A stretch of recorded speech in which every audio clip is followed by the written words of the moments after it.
You ever have one of those days where a man in a $3,000 suit tries to break you with nothing but a plastic ID card and a smug little smirk? Yeah, that happened. The ID bounced off the marble at Sterling Financial Bank with a crack so sharp half the lobby flinched. Anderson, Mitchell's senior manager, had tossed my ID at my feet like it was a used napkin. Sorry, but documents like these don't inspire confidence, he said, straightening his Italian tie while I stooped to pick up my card. Maybe you'd be better off at a bank more suited to your profile. Profile, he really loved that word. Let me back up a sec. I'm Roberto Silva, 60, and I've been through storms that make a moment like this feel like a drizzle.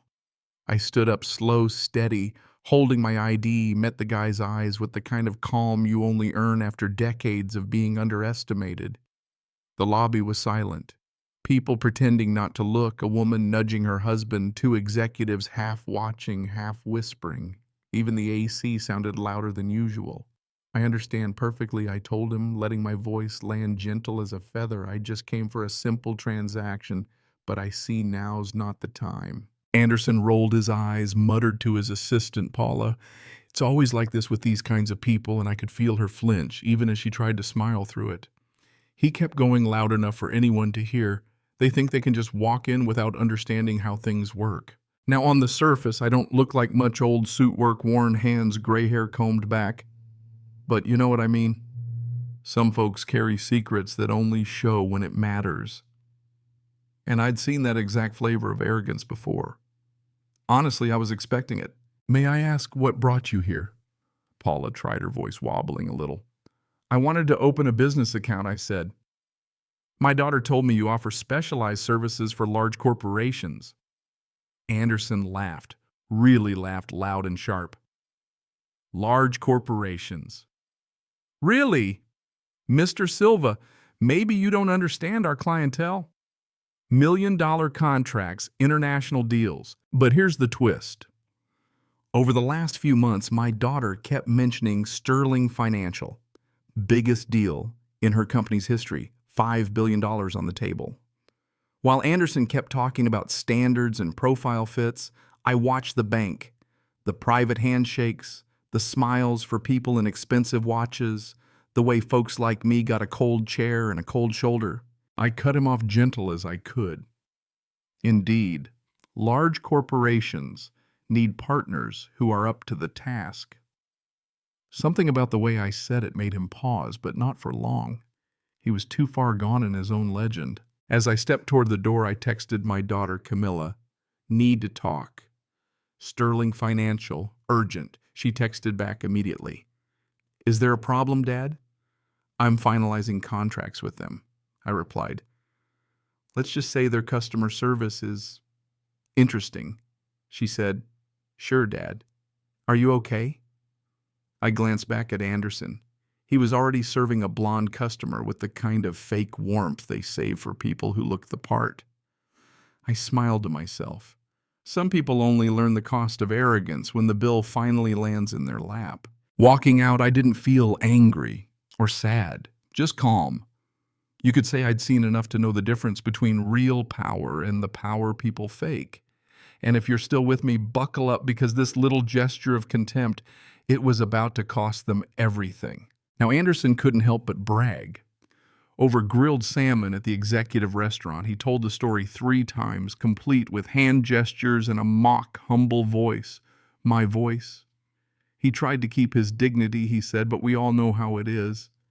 These people always think they can just walk in anywhere. Paula poked at her salad. Anderson. Maybe he really did have a company you didn't check. He patted her hand. Paula, I know a real client when I see one. No gold card, no minimum deposit. I did the bank a favor. What he didn't know, that night I was at Camilla's kitchen table, contracts in front of me. Dad, you look worried, she said, pouring coffee that probably cost more than Anderson's shoes. I told her what happened, every word. She listened, face shifting from concern to a cool anger I'd only seen a few times in her life. He threw your ID on the floor, she said, calm as a bomb about to go off. Like trash. I shrugged. But I've seen worse. And I had, back in the 80s, I built my first company out of nothing after banks laughed in my face. 20-hour days building low-income housing myself, working until my hands bled. Sold it decades later, made more than a few people nervous, but kept it quiet. Never let my net worth change the way I shook a hand. You know, daughter, I said it was interesting to watch the way they operate, especially with you about to sign that partnership. Camilla just nodded, eyes darkening. $5 billion, Dad. The biggest contract in our history. I wonder how they'd feel if they knew that inappropriate old man was my father. Anderson posted about quality standards and filtering clientele on LinkedIn, basking in the praise of colleagues who didn't know the storm coming. Meanwhile, Camilla's partners and I were on a video call. She introduced me as her informal advisor and the wisest man she knows. I asked innocent questions. Timelines, contacts, cancellation clauses. Out of curiosity, what's your policy on discrimination? I asked, casual as could be. Great question, Mr. Silva, they said. We'll include that in the review. That night, while Anderson slept, convinced he'd kept undesirables out, I went line by line through every clause of that $5 billion deal. See, true strength grows in silence. You bide your time. 3 days later, I put on my best suit, the one I hadn't worn since selling my company. Camilla and her legal team combed through the contracts. Clause 17 allows us to cancel if there's evidence of discrimination, her lawyer said. We just need proof. I slid a folder across the table. Anderson's social media history, every prejudice-laced post, every like on the wrong content. How'd you get this? The lawyer whispered. When you've built companies for 40 years, you learn where to look, I said. Anderson, meanwhile, strutted through another week, dropping lines like, we maintain high standards here. Never realizing every arrogant word was being archived for later. That morning, as I walked through the glass doors at my daughter's headquarters, I was greeted as Mr. Silva, strategic advisor. Staff stopped to shake my hand. Dad, meet Marcus. Our CFO, Camilla said. We sat down, and I asked Marcus what happens if we cancel the Sterling Financial deal. It would hurt, but we have other offers. Commonwealth National is even better. Camilla and I exchanged a look. Everything was falling into place. There was something else, though, a twist. I handed over internal emails leaked from a disgruntled ex-Sterling employee. Anderson calling Latino clients cultural risks, questioning if black entrepreneurs were statistically reliable. This is... Wow, Marcus said, voice low. If this gets out... It won't, I said. We'll use it the smart way. That night, as Anderson dreamed of promotions, we were preparing the end game. Dad, you sure? Camilla asked. Once we pull the trigger, there's no going back. I smiled. Money can be earned again. Dignity, once lost, takes a lifetime to get back. The next morning, Anderson strutted into work, gold tie coffee order, ready for a promotion. At 9:45, Paula poked her head in, pale as a ghost. Anderson, the Silva family's here for the partner meeting. He frowned.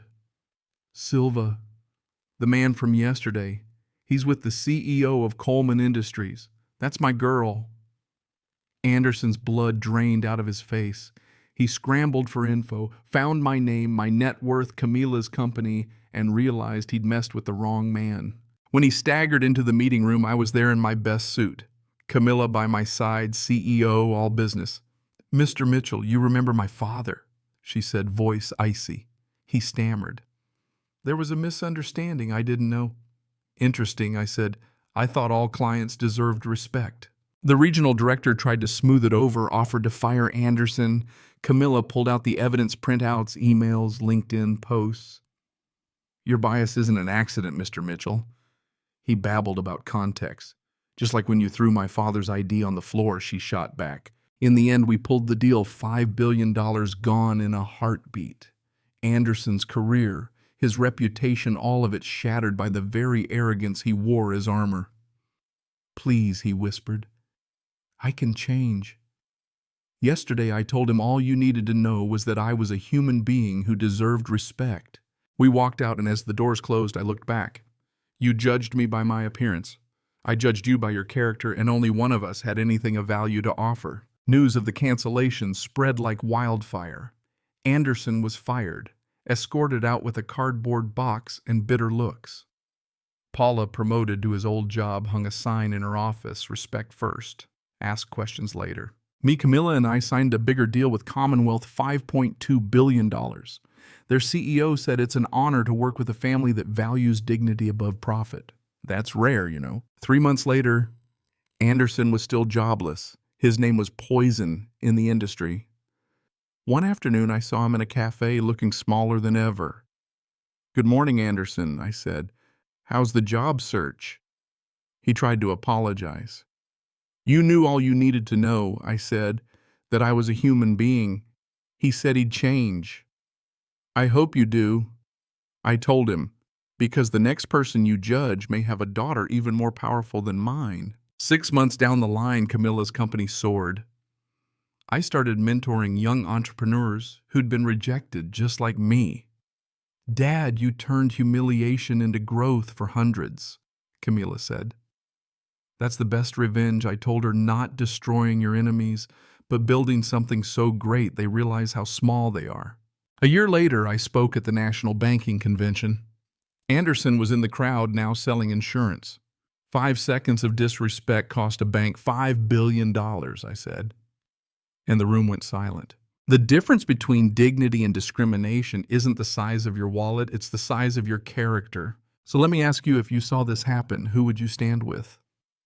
Drop your thoughts in the comments. Let's talk about what justice and respect really mean in our world.